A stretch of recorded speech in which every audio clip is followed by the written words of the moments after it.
Bro, Ya. mana duit aku bro? Katanya bulan depan nak bayar. Sorry bro, aku tengah pokai ni bro. Nanti kalau ada duit aku bayar lah bro. Tolonglah bro. Sekarang ni aku nak pakai duit bro.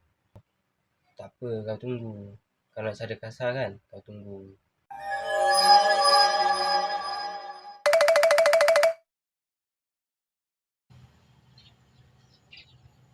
Sekejap. Tadi kan dia nak guna cara kasar. Mesti dia upah orang nak pukul aku ataupun dia upah orang nak cari aku. Jangan sampai dia jumpa aku. Kau tunggu. Aku akan buat hidup kau tak tenang.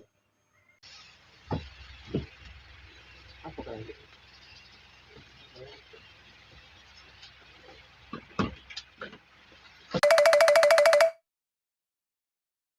Hello geng.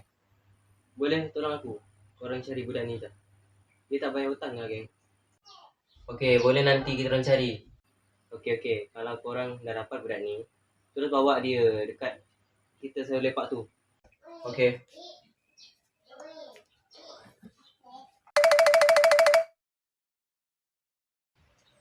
Hello, mana bro? Macetku. Aku kat rumah. Kau ambil aku boleh ke bro? Tak boleh. Bini aku tak boleh keluar. Pula, siap bila kau kahwin? Lah, takkan kau tak tahu bro? Ya, aku tak tahu. Tahun lepas kau kahwin. Lah, tak apalah. Kalau tak boleh, aku order Grab je lah. Okey, sorry ya bro. Aduh. Mana aku hari?